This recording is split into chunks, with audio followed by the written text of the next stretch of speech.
es un protocolo de capa de transmisión o de transporte. Entonces, como es un protocolo de esta capa, es dialogado entre sistemas extremos. Es un protocolo de transporte, pero no confiable, es decir, que no implementa ningún control de error. Pero lo importante es que es un protocolo muy útil porque justamente como no implementa ningún mecanismo adicional al del multiplexado con los port numbers para el multiplexado para la implementación del Interprocess Communication, en realidad es un protocolo liviano, entre comillas, liviano, y que es muy útil para alguno de las aplicaciones que quiera correr, digamos, sobre este protocolo de transporte. O algunos de los ejemplos que podemos dar para mostrar la importancia de este protocolo es que el DNS, digamos, para todas las consultas de DNS, viajan encapsuladas dentro de UDP. Es decir, que UDP, a pesar de ser un transporte no confiable, es un transporte realmente muy útil. Con lo cual es importante que, digamos, comprendan esta distinción. Cuando decimos, entonces, mecanismo de transporte extremo a extremo no confiable, simplemente estamos diciendo que no tiene un control fuerte de errores de secuencia y de flujo, pero no por eso es menos útil. Lo más importante de UDP es que implementa un mecanismo de multiplexado y de multiplexado de datagramas para permitir el Interprocess Communication, es decir, la comunicación no solo entre hosts, no solo entre sistemas extremos, sino la comunicación entre procesos que están viviendo en esos sistemas extremos. Entonces, el port number permite la identificación unívoca de una aplicación, por ejemplo, cuando se usa el binding entre el cliente y los servidores mediante un port reservado, en ese caso el port number pasa a ser el mecanismo de binding por excelencia. Sobre todo ese port number es el que se utiliza del lado del servidor. Del lado del cliente generalmente se usa un port efímero, es decir, arriba de 1024, que esté libre. Entonces cuando la aplicación, por ejemplo, DNS, o la aplicación como FTP, o como Telnet, o como HTTP, etc., utiliza como mecanismo de binding un port number reservado, se dice que este port está asociado a un well-known service, es decir, un servicio conocido y conocido a través de ese port reservado. Bueno, entonces este concepto de port number no solo se usa en UDP, también se usa en TCP. Lo que pasa es que TCP, además del multiplexado, digamos, que permite el Interprocess Communication, además vamos a ver que implementa un control fuerte de secuencia, de errores y de flujo, y de congestión también.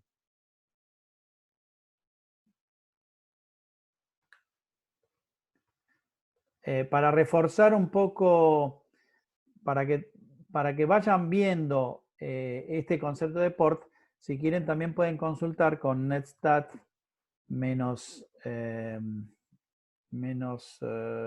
-a.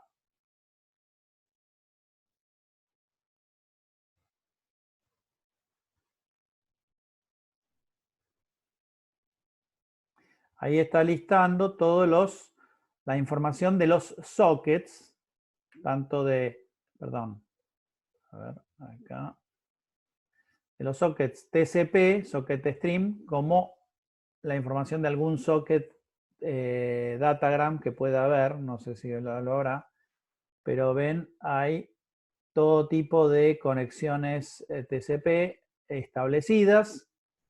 Hay incluso un servidor que el port 139 no sé bien qué será. ¿Vos, Nico, tenés idea qué es el 139? Sí, creo que es el NetBIOS Name Service. NetBIOS. Ah, el NetBIOS. Entonces, fíjense, la mayoría es el lado cliente, ¿no? Porque todo lo que está arriba de 1024 generalmente es el port que se usa del lado del cliente. Del lado del servidor, fíjense, hay varios que usan el port de HTTP Secure. ¿Mm? ¿Qué número era, Nico, el HTTPS? El 443. ahí está, 443. Hoy casi no se usan más los ports 80.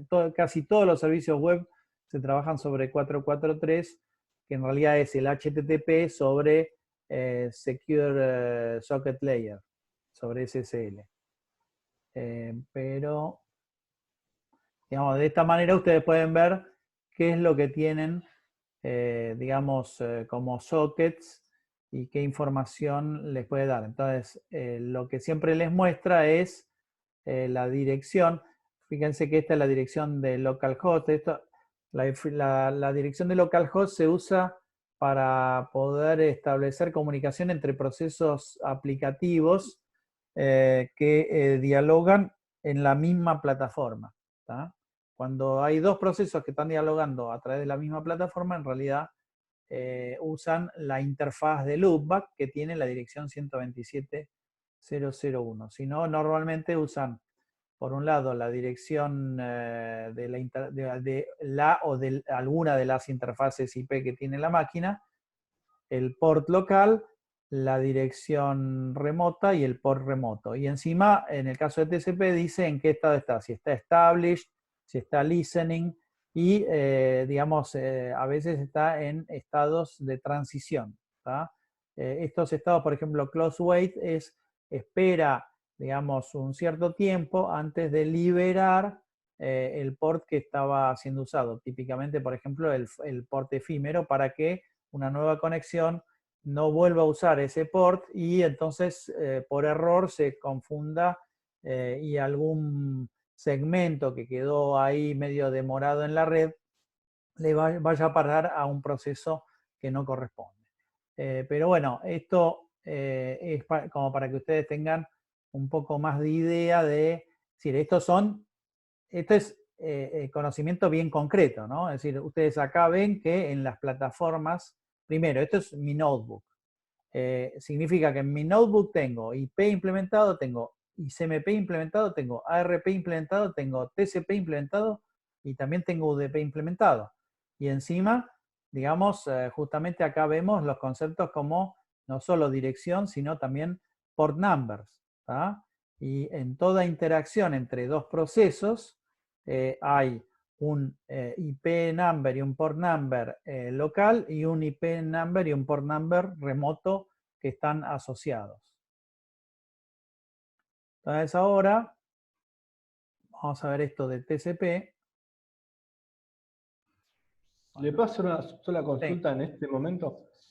Cuando vos haces el connect y haces el accept, ahí ya en el netstat quedan established. Sí, en realidad también en el three-way handshake de TCP. Igual el accept no implica que ya hayas tenido una petición.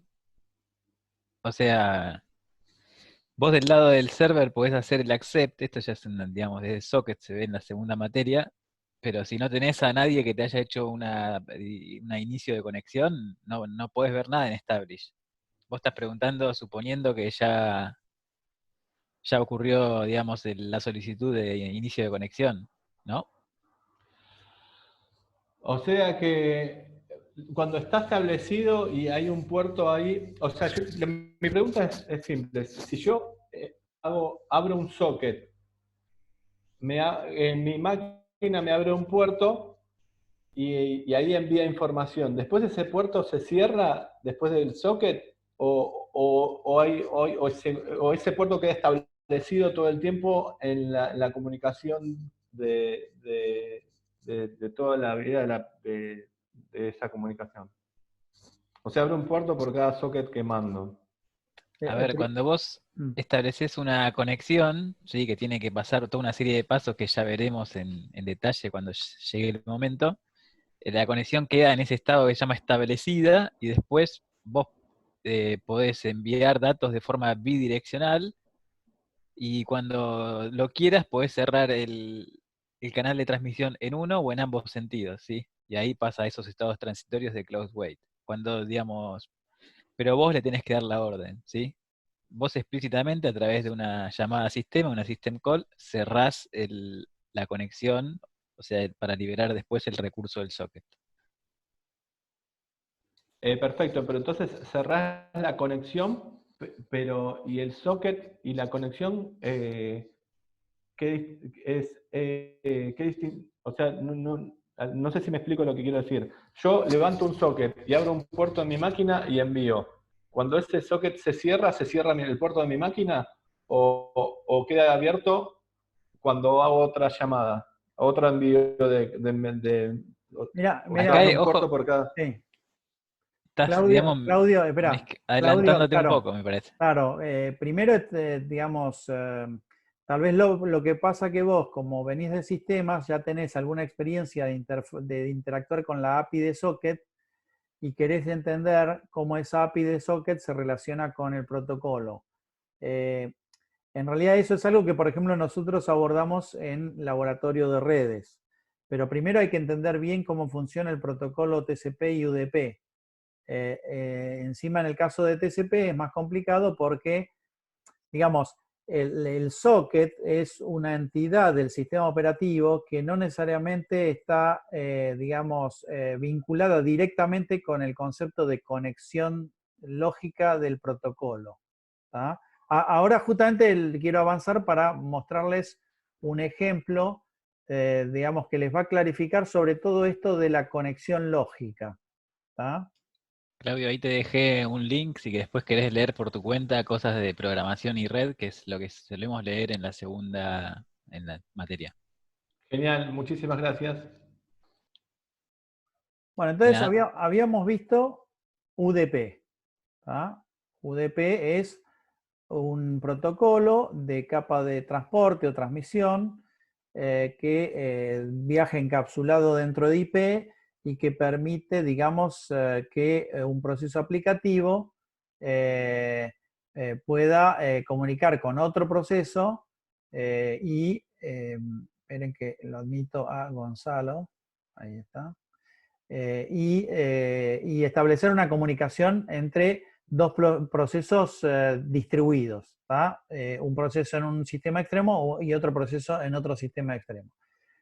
Vamos a ver que TCP es, digamos, tiene la funcionalidad parecida a la de UDP en el sentido que tiene el multiplexado con los port numbers que permite, digamos, identificar claramente cuál es el tráfico de ida y vuelta entre dos procesos aplicativos y que ese tráfico no se mezcle con otros tráficos de otros pares de procesos aplicativos. ¿Tá? Pero además el TCP tiene fundamentalmente mecanismo de control fuerte de errores, control de secuencia, control de flujo, control de congestión. Entonces, vamos a ver qué es lo que había grabado yo en el PowerPoint. Por otra parte, el otro protocolo utilizado en la capa de transmisión o de transporte es el TCP, el Transmission Control Protocol. El TCP es también protocolo de end-to-end, de extremo a extremo, y por ende también implementa los port numbers que permiten el multiplexado del tráfico para poder soportar el Interprocess Communication, como lo vimos para el caso de UDP. Pero además de esta prestación, de esta funcionalidad, el TCP agrega un control fuerte de errores, control de secuencia, control de flujo y control de congestión. Para hacer todo esto, el TCP necesita estar orientado a la conexión.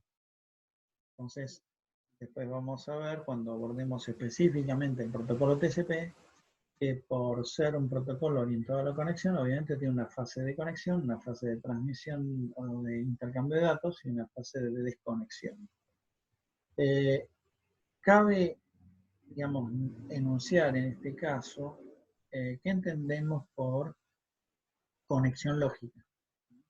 Porque, sobre todo para aquellos que son electrónicos, muchas veces es fácil entender el concepto de conexión ligado a un conector físico. Pero cuando hablamos de protocolos, no es tan fácil entender el concepto de conexión lógica.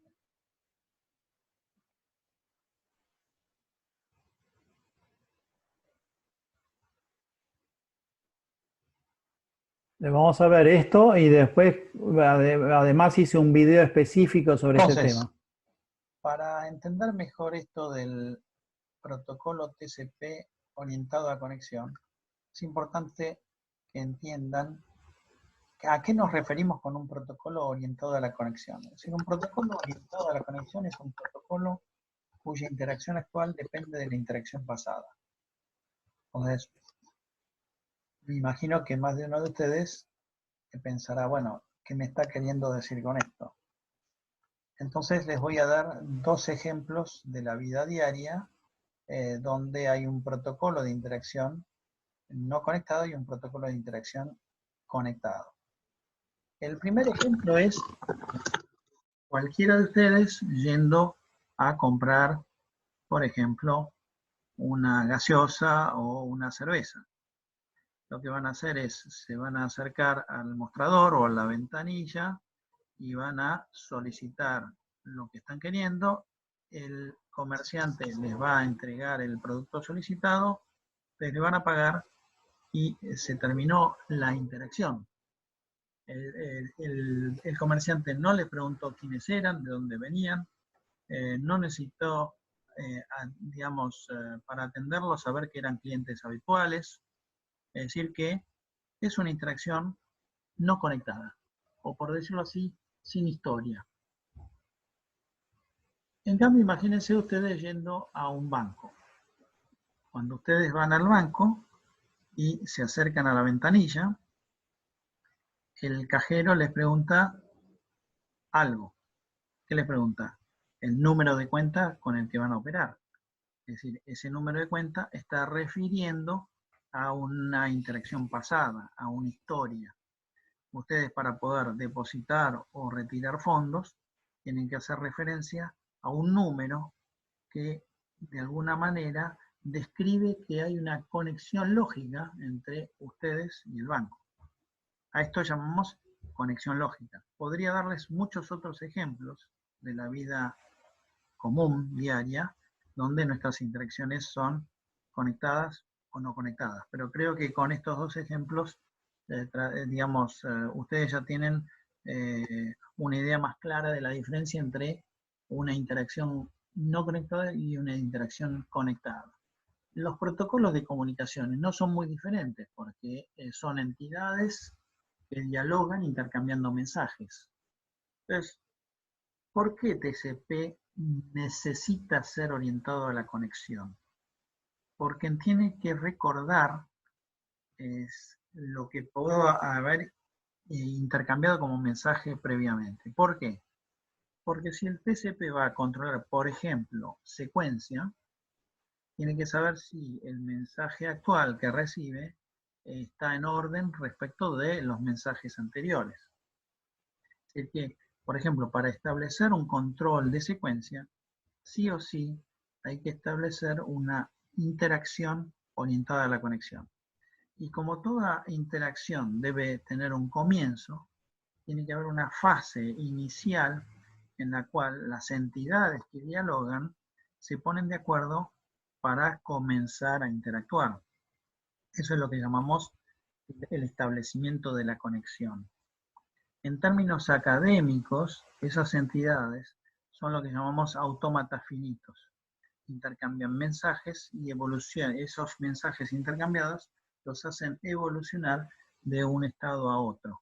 Esos estados tienen que ser claramente conocidos, porque si no puede ocurrir que alguna de las entidades en algún intercambio evolucionen a un estado desconocido del cual tal vez no puedan salir jamás y haya que reiniciar la entidad para que, digamos, la interacción pueda desarrollarse normalmente. Entonces, ¿por qué TCP necesita ser un protocolo orientado a la conexión? Porque TCP hace control de secuencia, porque TCP hace, digamos, control de errores con un ARQ sliding window, porque TCP hace control de flujo, porque TCP hace control de congestión. Es decir, el ARQ sliding window siempre requiere que el protocolo que lo implemente sea orientado a la conexión.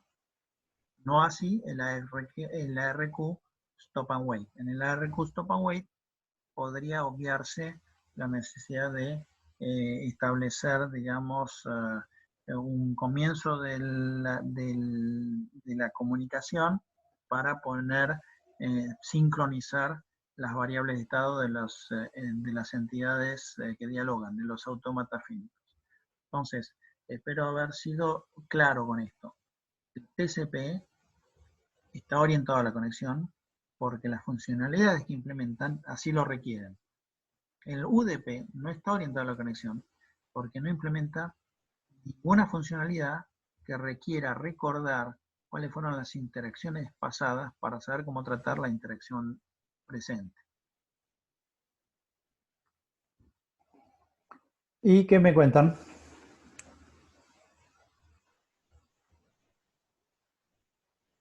¿Se entiende este concepto de conexión lógica? Si está orientado a la conexión, quiere decir que tiene que mantener una conexión abierta. Sí, Eso es. pero ¿qué es una conexión lógica? Supongo que debe mantener un puerto establecido o no. No, pero eso el UDP también usa ports. Digamos, suponete, yo di como ejemplo el banco. Si ustedes quieren ir al banco a depositar fondos y en otro momento ir al banco a retirar fondos, ¿qué tienen que hacer antes? Y hay que establecer la Autenticarse. comunicación. No, pero digamos en el banco, ¿qué hay que hacer primero? Poner tu DNI y todo. Sí, pero Ser- además tenés que Bueno, ir a... ¿Cómo? que deje claro que uno tiene una conexión con el banco. ¿Y cuándo la estableciste? Cuando di mi documento. Cuando abriste la cuenta, me no doy cuando cuenta. abriste tu documento. Vos Ah, tuviste que, cierto, perdón. claro, tuviste que ir a gestionar la apertura de una cuenta bancaria. La cuenta bancaria es una conexión lógica. ¿Tá? Es decir, el número de cuenta remite a esa conexión entre el banco y vos. Entonces, algo parecido, por ejemplo, incluso por ejemplo, el HTTP es un protocolo que si bien trabaja sobre TCP, el problema es que cuando vos interactúas vía el browser, muchas veces vamos a ver cuando veamos HTTP que vos podés abrir varias conexiones TCP diferentes. Pero cuando vos querés que todas esas conexiones estén relacionadas y que cuando vayas a hacer una nueva conexión, una nueva consulta, tome en cuenta las consultas anteriores, se usa algo para establecer una conexión lógica entre todas esas conexiones TCP y es el cookie. Ah, como una sesión. Claro, porque vos, si no, digamos, si no el problema es que cada vez que entras a una página es como si fuese, viste, el día de la marmota, es decir, nunca te acordás de lo anterior. ¿Tá? Y entonces, Sí, pero a veces es mejor hacer eso. y depende para qué aplicación.